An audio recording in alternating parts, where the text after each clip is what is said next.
All right, guys, how we doing? Um, Small crowd for now. Hopefully we have more join.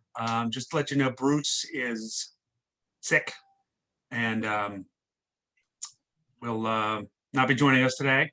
And I'm going to Aberdeen tonight by myself because he and I were supposed to go. So sends his condolences. He wishes he could join us, but he's on bed rest for a few days. As we know, we have a couple other meetings every month. As always, we did scrap the Orioles game that we were going to do against Texas, just COVID and lack of interest and all that kind of stuff, and just being smart. But we'll have the Babel, Baltimore baseball Babel that Sunday night, last Sunday in September, and then next month we have Ted Knorr. Looks like we'll do his Negro Leagues presentation about everything that's gone on since the announcement last year. And we have Jack Bales, who will talk on his book about the Chicago Cubs Shot for Love, October 20th. That's the daytime meeting. I'm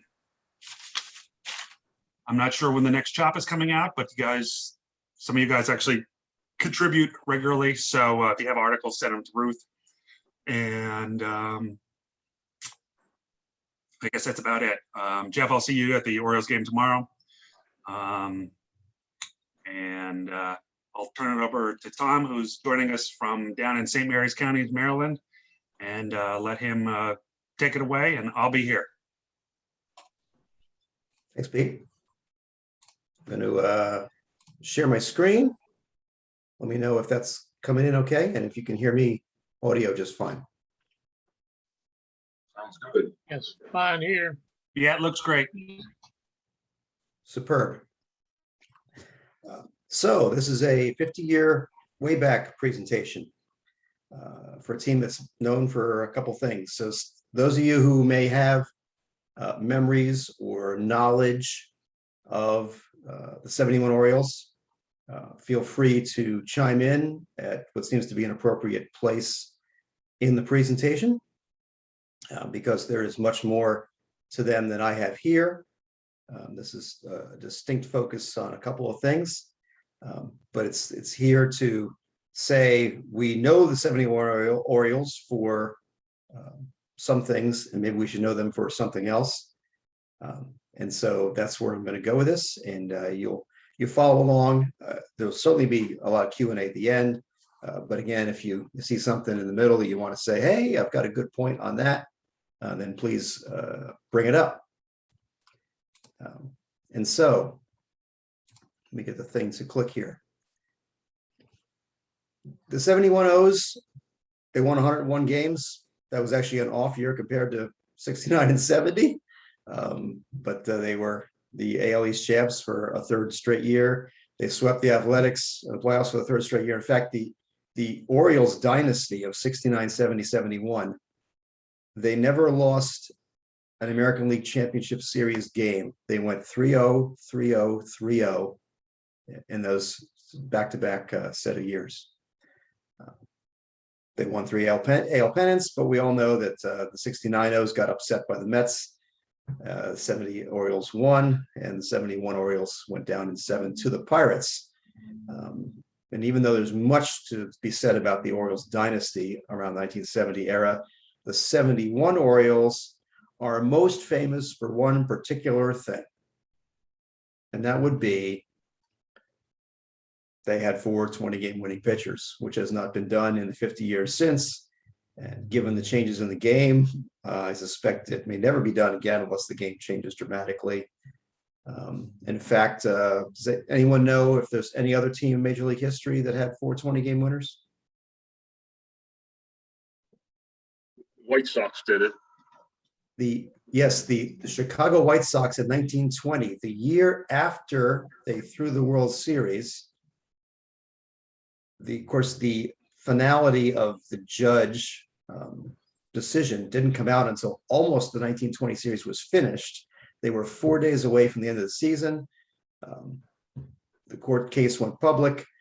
Comiskey, the White Sox owner, suspended 5 of the players. They finished in second place. They could have had a chance of actually winning the AL pennant, but they did indeed have 4 20-game winners in 1920, over 100 years ago. But that was also a different era. So Palmer, Cuellar, McNally, and Dobson are an answer to a trivia question that is somewhat familiar to people, and that's the 71 O's. But the 71 O's had a lot of other things. They led the league in earned run average. You say, well, hey, they got some great pitchers. But we all agree, I think, that people like Brooks Robinson, Mark Belanger, and Paul Blair probably had a little bit to do with preventing some runs there. If you look on the offense side, there wasn't a single standout. Don Buford led the league in scoring runs. Oh yeah, like we remember that, right? But he had 99. Nobody on the O's drove in 100 runs. Maybe if they hadn't had a couple of games canceled because of rain or whatever, not made up, maybe Frank Robinson would have had 100. There was nobody in the top 10 total bases on their team in the league. Merv Rettenman finished third in average. That was like a big thing, you know. Is that your call to fame? You got a guy that hit 318, but that was one of their better hitters that year. And as a team collectively, the Orioles didn't have the highest batting average in the league. The Orioles didn't hit the most home runs in the American League. And so you look at that and you say, well, it seems like what you have here is a team of 4 great pitchers. And sure, you had a lot of other good players, it seems. And so that's what they are, the team with the 4 20-game winners. But today's presentation, going to dive into the team a little bit more. So here's just the won, lost, and earned run average records of the 4 famous pitchers, and then everyone else combined also won 20 games. So you could divide their wins into fifths. If you notice there, the rest of the pitching staff's ERA was not bad. Well, you know, some games lost in relief, things like that. It certainly indicates again that if you pitched for the Orioles that year, your defense is probably helping you out some. But of course, it's a remarkable confluence that everybody won pretty much almost exactly 20 games. You know, if it was 19, 20, 21, and 22, it would be just as good, but we wouldn't have the event. But it all turned out that everything evened out to 20. So that's where the pitching staff was.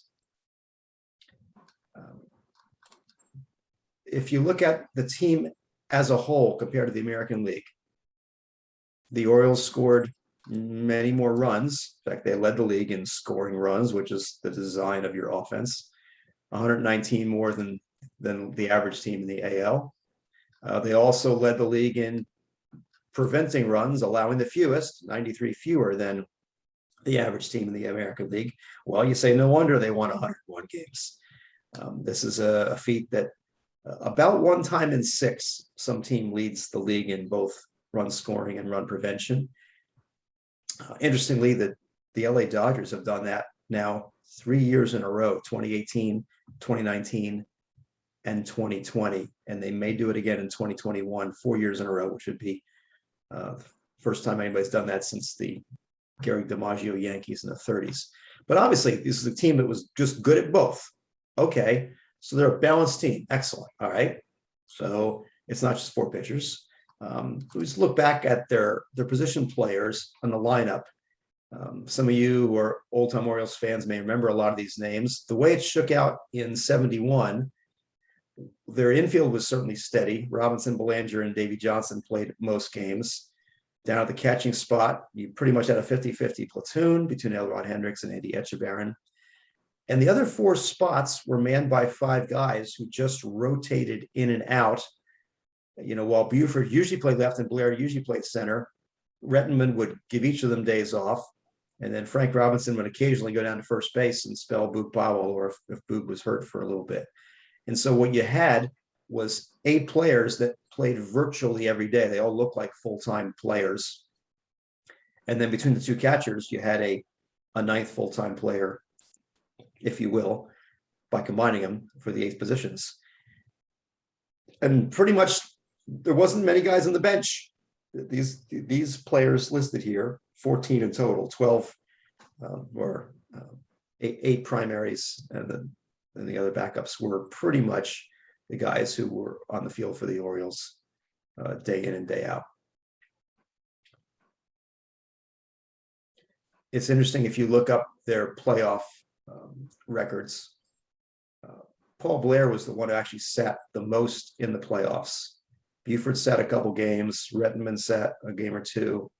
But by the time the playoffs came around, Merv Rettenman was doing more than his share of center field. I guess the choice was just that he was the better hitter, and when Paul Blair can't crack your lineup, you're doing okay, right? So that's who the Orioles had. And so basically, they had 12 great guys, 8 position players, 4 starting pitchers. And they're a team without a weakness. If you look at, say, well, who is a bad guy team? Who is even mediocre? I mean, Mark Belanger hit 266 and played a Gold Glove shortstop. You can't find even a mediocre player on this team. And so you look at it and go, wow, that's a very deep lineup. And so let me do a little more technical analysis of the math of how we would quantify how solid the team was. And so we'll go into now some of the metrics that are used in the modern day to try and get overall measures of how good people are. Just a quick background on win shares and wins above replacement, or WAR. Win shares was developed about 20 years ago now by Bill James. He said he started out with, well, if a team won 101 games, then they're going to get that many win shares. He divided them into 3 so you could make integers a little better. So you get 303 win shares, and he would devise a system to break up the wins and attribute them to different players based on their pitching, their hitting, their defense, their base running, things like that. WAR has become very popular and used in the last 10 years or so, maybe more so in the last 5. You now see it all the time on TV and radio and websites. WAR is something that's evolving, and there are multiple versions of WAR out there. And so just for this analysis, I'm using the one that exists on baseballreference.com. While win shares starts with the team win total and breaks it down, WAR starts with the individual player's stats and says this many batting runs, this many pitching runs, this many fielding runs, and builds up to a wins above replacement for that player. And they sometimes fairly well estimate the team win totals, but it's not forced to do that. The difference between win share and WAR, another way, is win shares adds up to the team wins. It's win shares above 0.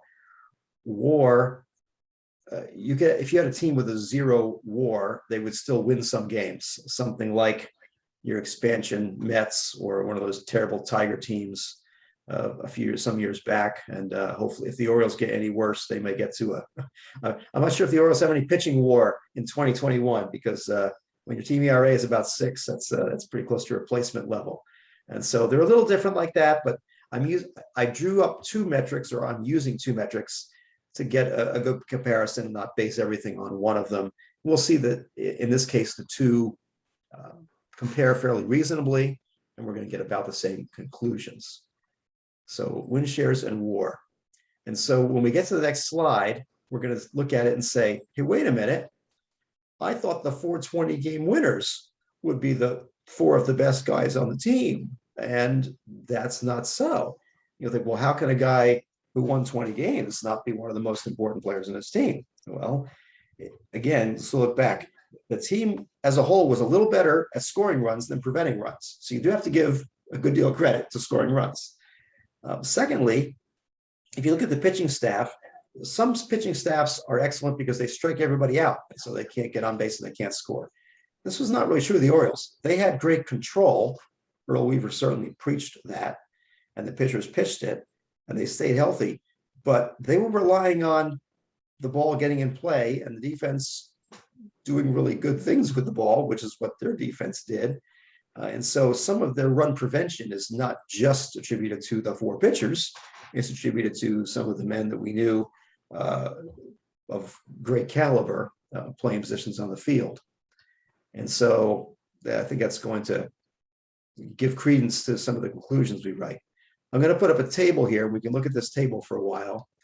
This table shows on the left the primary players for the Orioles. The pitchers are in dark blue.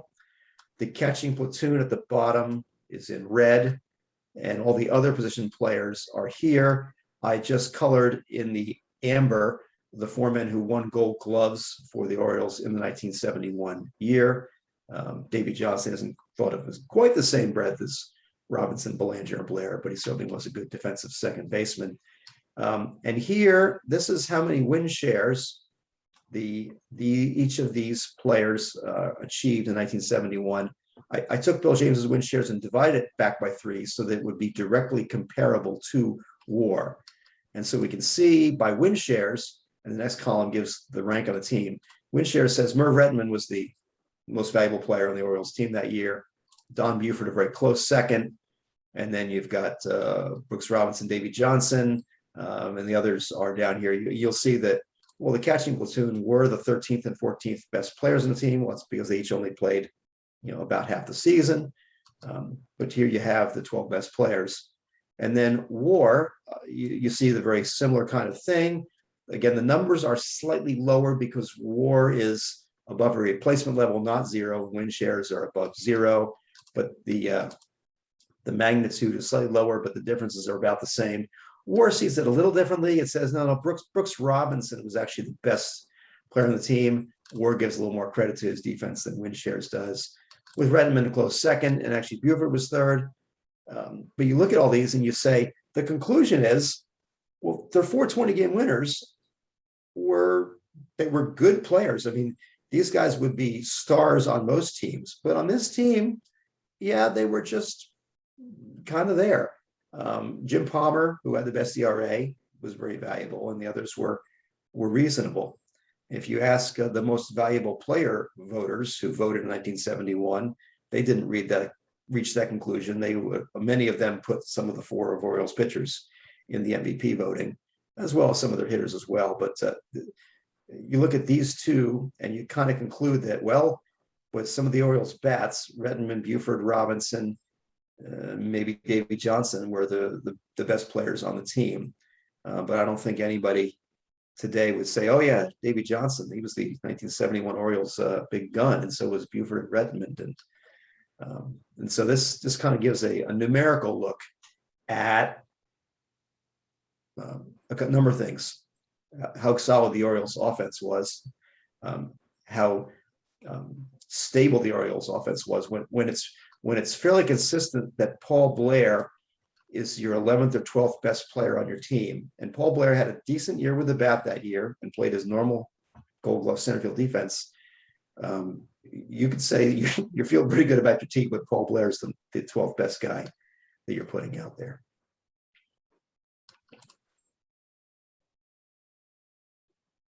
If there's no questions, I'll move on. So in my estimation, the most unique strength of the 71 Orioles is that they didn't have a superstar that had a great year, or 2 superstars like some great teams have. Nobody comes close to Baltimore at their quality at every full-time spot.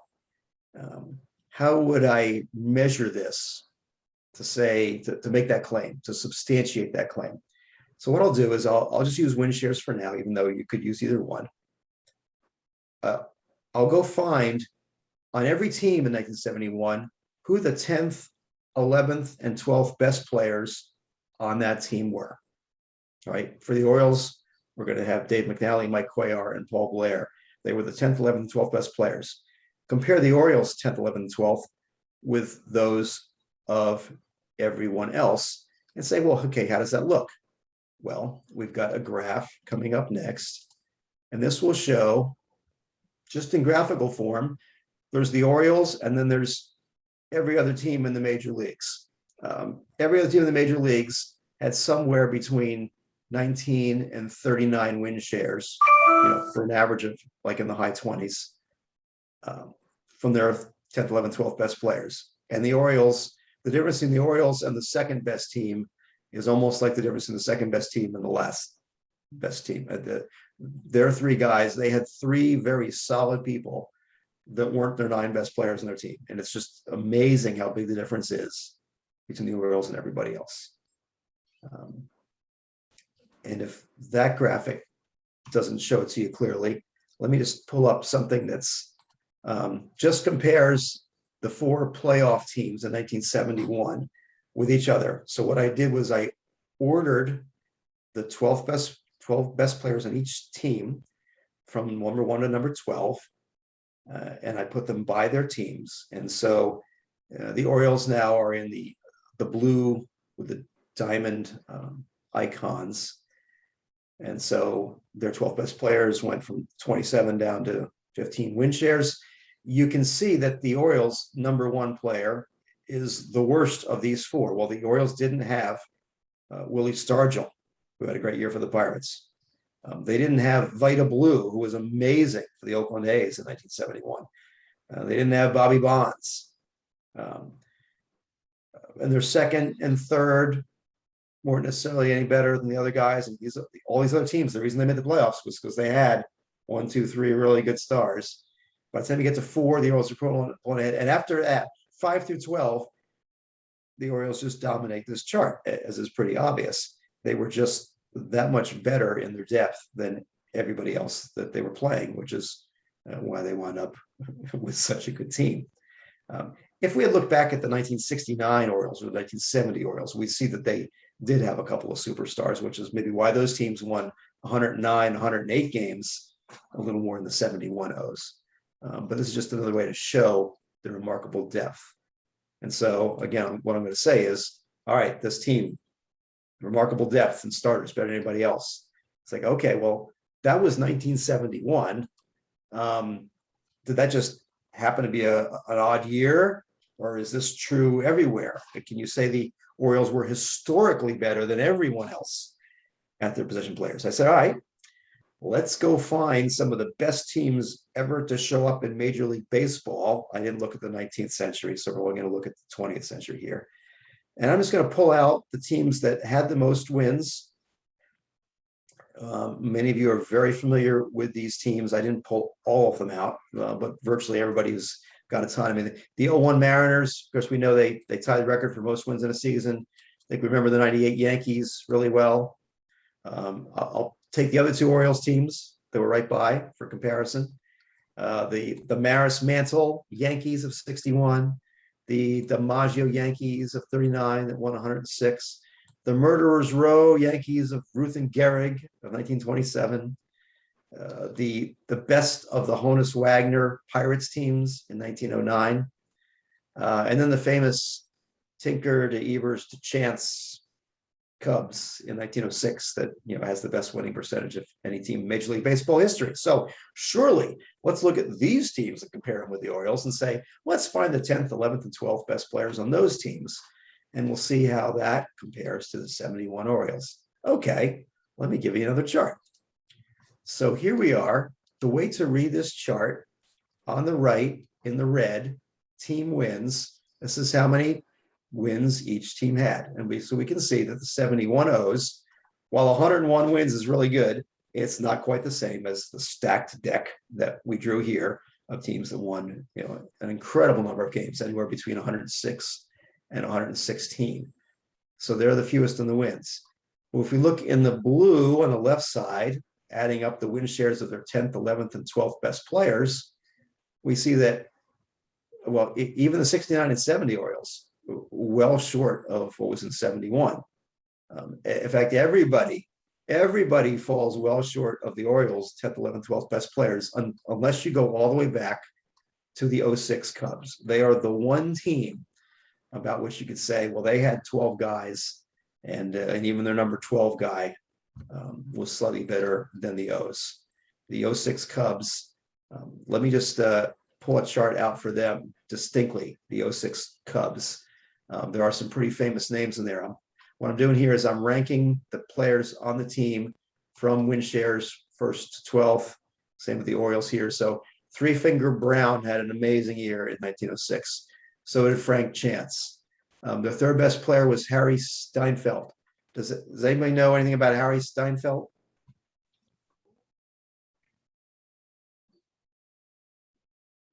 He played third base.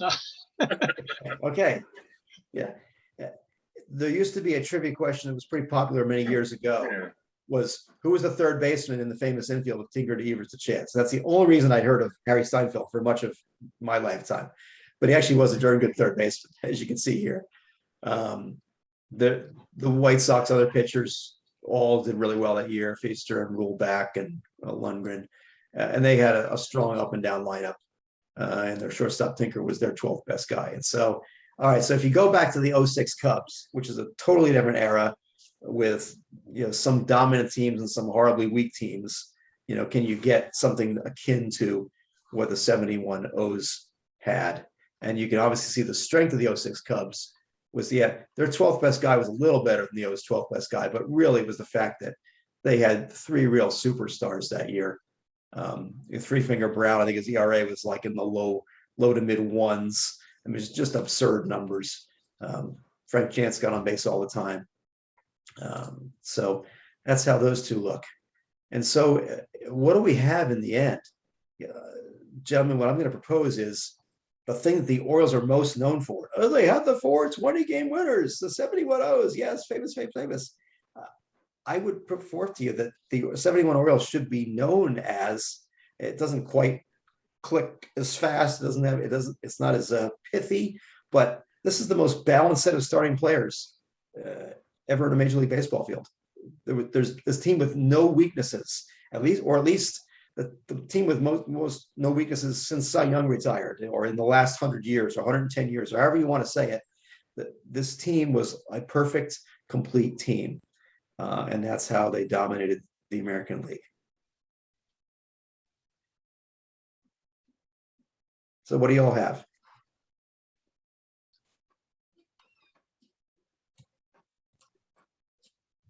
I think it's very interesting. I'd never, I do remember those teams very well because I lived in the Baltimore area at that time.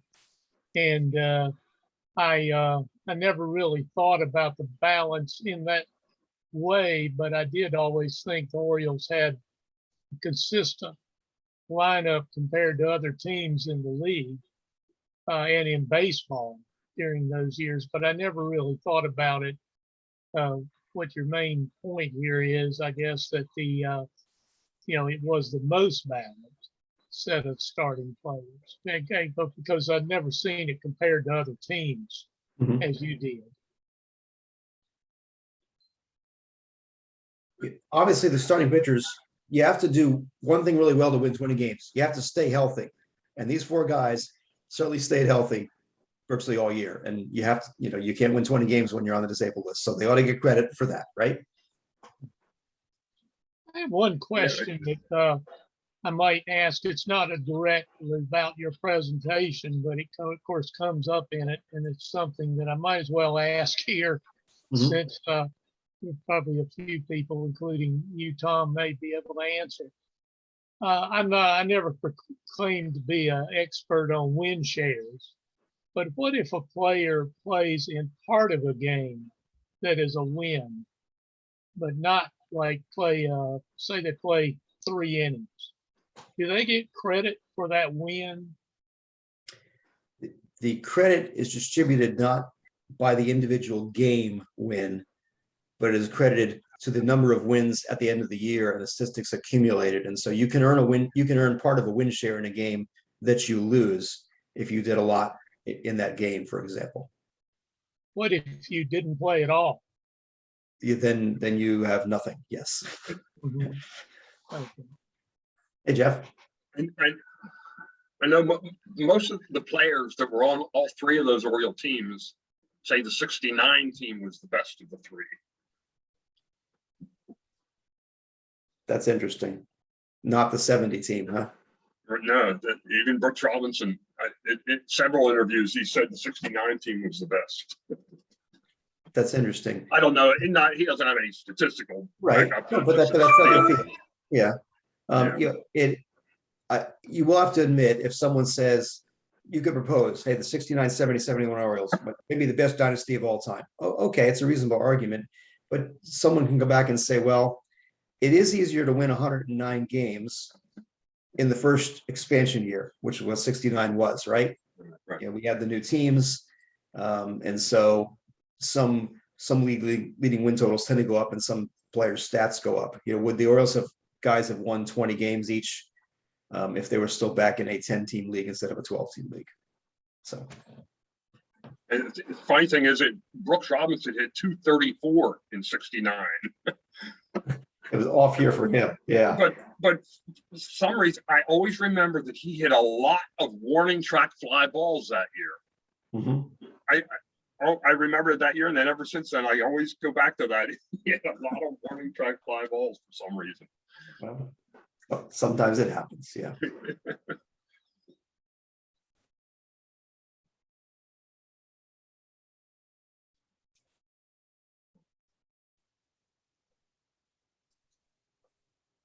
You guys are awful quiet today. Trying to think of something. Definitely interesting. This is obviously a few years before I was on Earth, so I was not there for those magical Orioles years. But I appreciate it, of course. Tom, did you contribute anything to the upcoming Orioles book that SABR's putting out? I did not. Okay. Which, guys, What? hopefully will be out, as I have a feline visitor, at the end of October. So that's the tentative. But I'm in my wife's office, so they're used to walking around and do whatever they want here. I won't tell my puppy.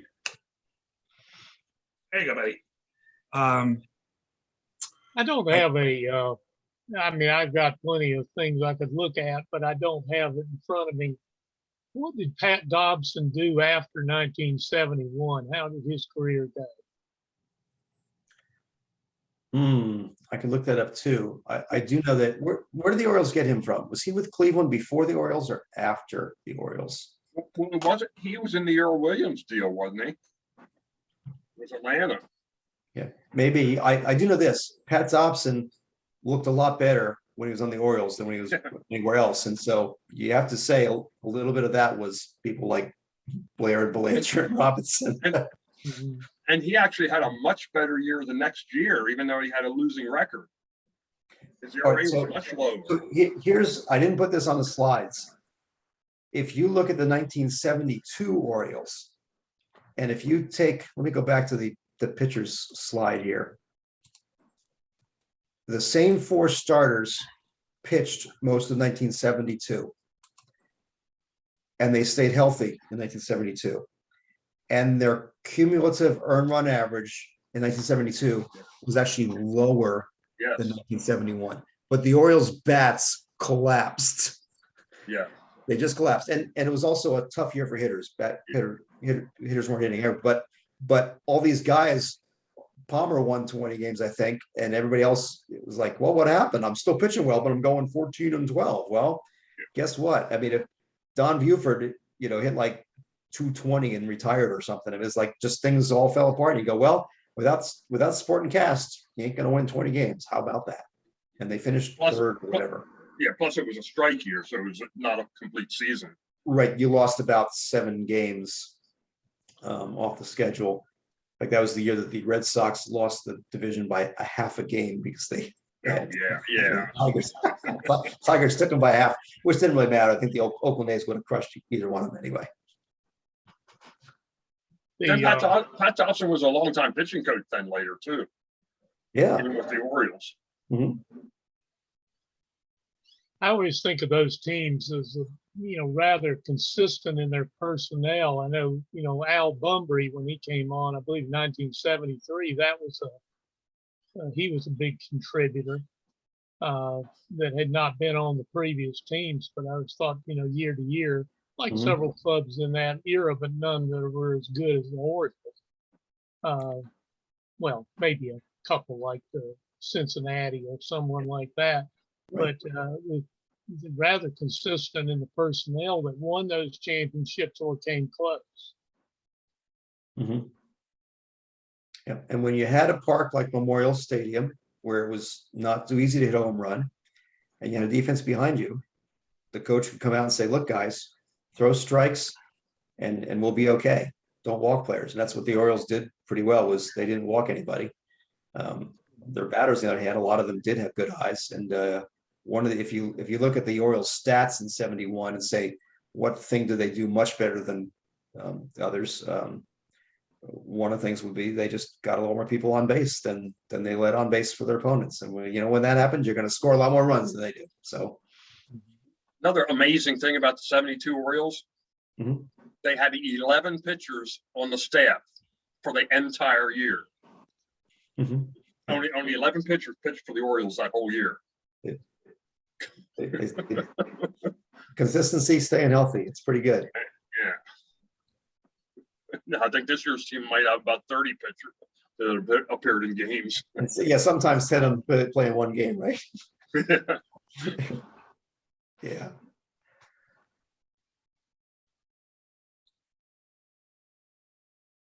You guys have anything else to questions, concerns? I know we're in the middle of the day, in the middle of the week, in the middle of the month, but I certainly think it's an interesting presentation. Got a little bit of thinking that I never, because I simplified things, just thought of that, as you said, Tom. I've always thought of that pitching staff and just remember all the other players, but never really associated the balance that you had cited with them. Yeah. I actually put in the chat earlier that Don Buford's 99 runs. He scored exactly 99 runs in all 3 years. Really? Yes, exactly. Yeah, you got to tell Earl to stop giving him a day off once in a while so he could break 100, right? Yeah. That could be frustrating. He only, in 71, it was the only year he led the league, but he had 99 in the other 2 years too. Yeah. How about that? Yeah, I love those teams.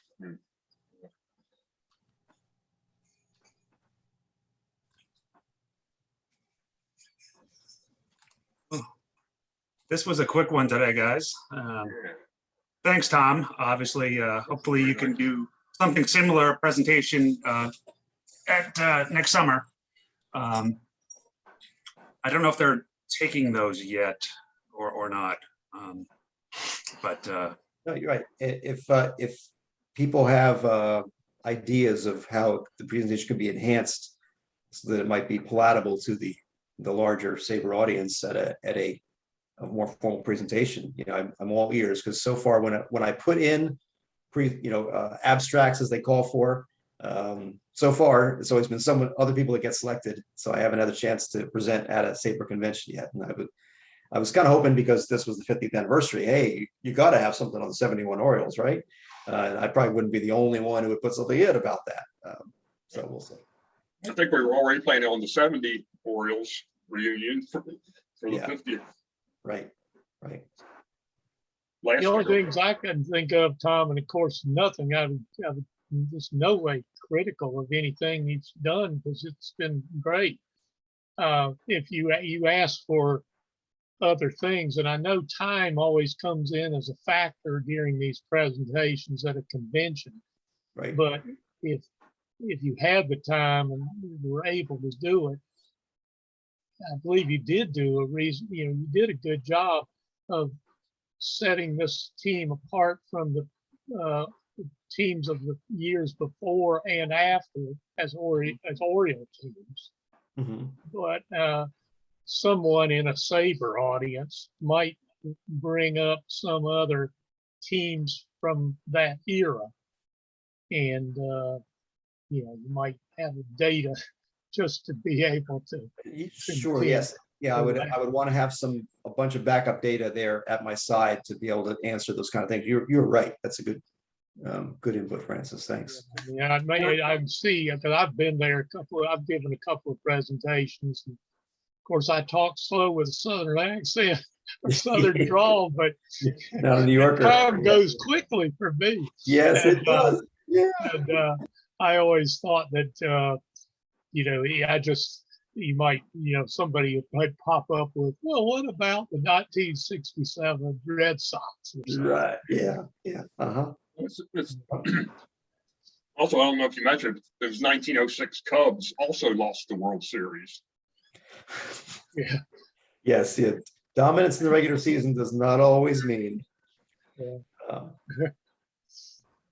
But again, that was a great presentation. I enjoyed it a whole lot. And of course, it brought back, like Jeff said, Yeah. pleasant memories.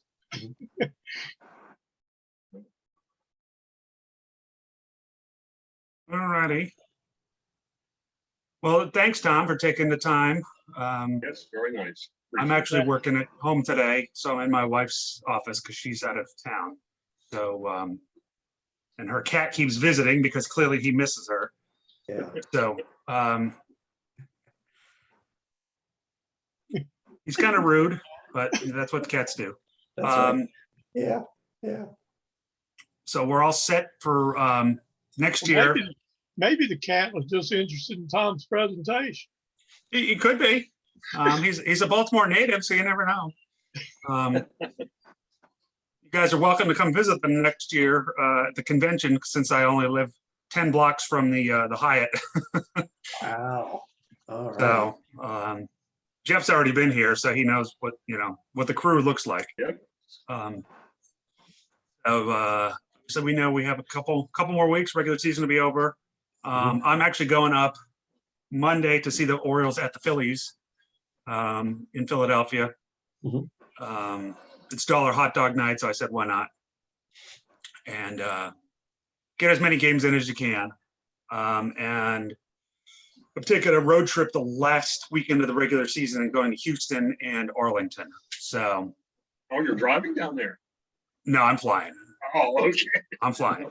I'm going solo. So I have driven to Arlington. Well, I'm going to it's the new Arlington because the old one closed at the end of 19 and brand new one opened last year and nobody saw it until the postseason. So I'm going to do both. But the Arlington game will be interesting because it's the last Sunday of the regular season and it's assuming they don't make the playoffs and doesn't look like they will. It will be Cleveland's last game as the Indians. They're the visiting team. Are they doing that 3 o'clock thing this year again? Everybody starts at 3 o'clock? I think so. Yeah. Well, maybe we'll be all rooting for the 4-way tie for the wild card or something, right? I think I'd love to see a double playoff game where they've got at least have 3 teams and some A plays B and the winner plays C, or however they work that out. Are some close races this year though, for those wild cards. Yeah, there's a bunch of teams all knotted up. Yeah. Remember when we thought the Padres were going to be the team of the year and run away with everything, and then they're clinging to life support right now. So yeah. I guess that's about it. I'm jumping on another call at 1, so non-baseball related, but yeah. So I guess I'll see you guys next. For those of you who come the last Sunday night. And Jeff, I'll see you tomorrow night at the game. Yeah, I'll be there. 5 o'clock game, don't forget. 5 o'clock. That's a 5:05 tomorrow. Yeah, right. Yeah.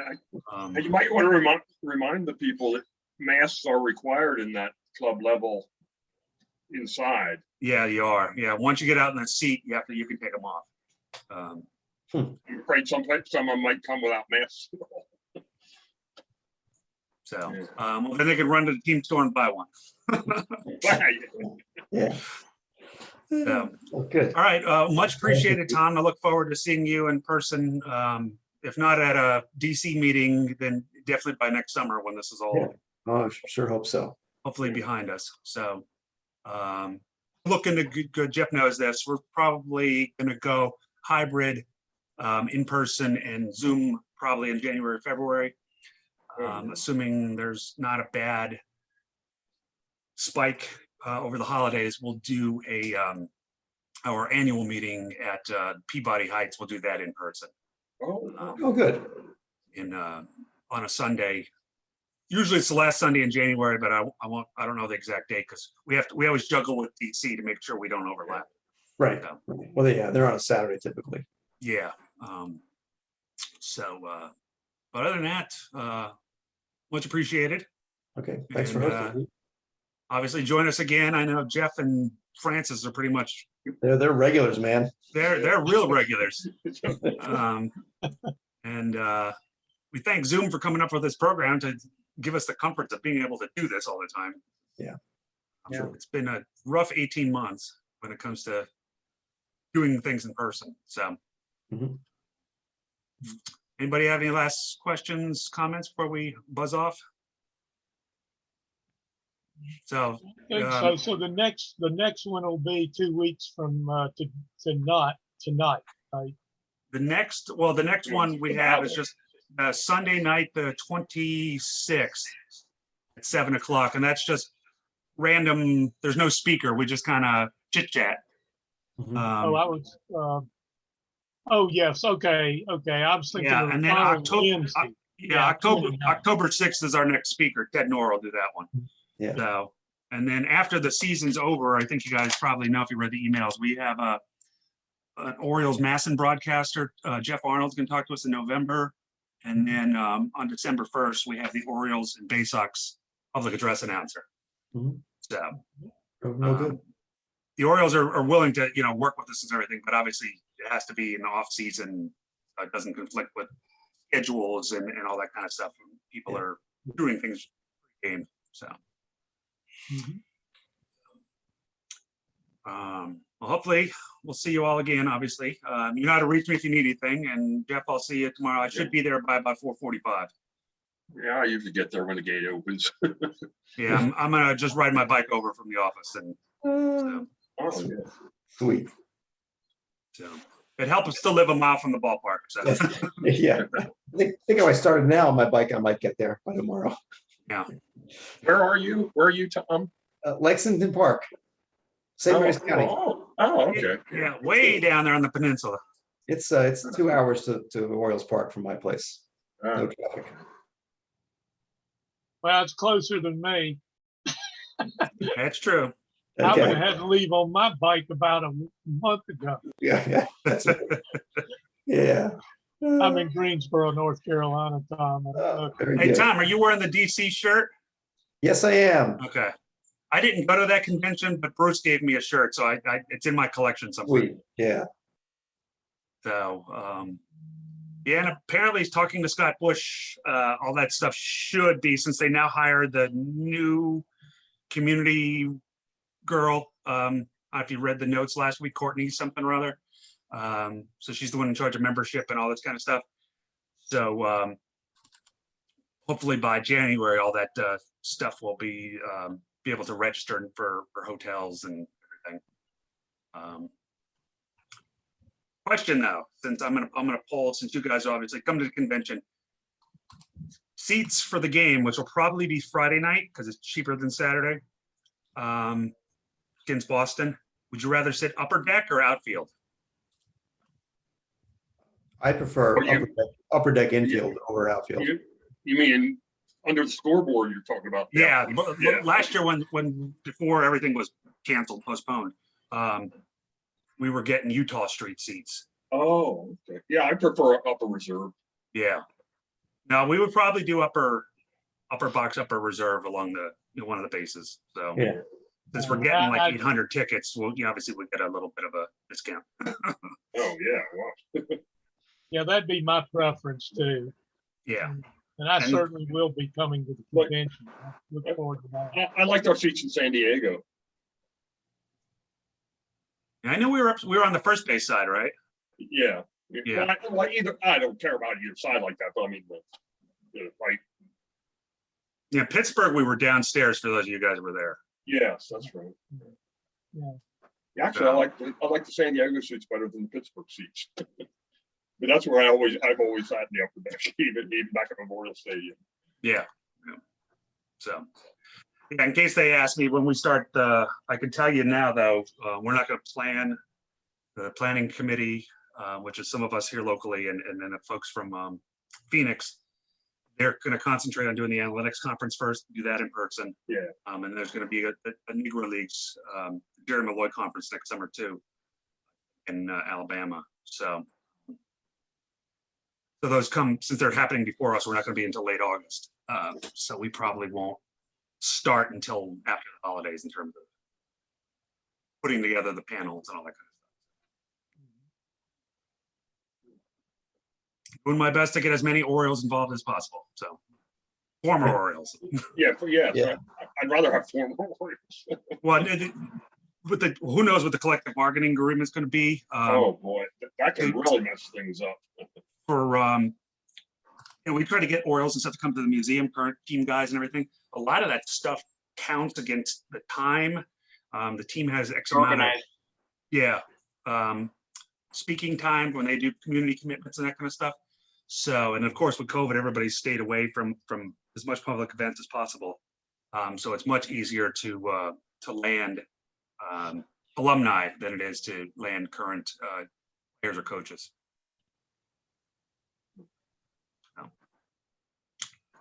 All righty. Well, I'm going to jump off since I'm going to get on a call in a few minutes. And you guys reach out if you need anything. If not, I'll see you at the next one. Because I'm always here. I'm the one who does these. So Yeah, we appreciate it We too. can count on you. Super. yeah, they count on me. Yeah, Yeah. Bruce said I can't go anywhere. I keep trying to get myself fired, but no, he said, no, you're not going anywhere. Yeah. Very good. All right, guys. Well, have a good one and enjoy the rest of the summer. And hopefully the autumn weather will be here for good soon because I'm getting tired of humidity. Okay. Thank you a lot. All right. Have a great afternoon. Yeah, enjoy it.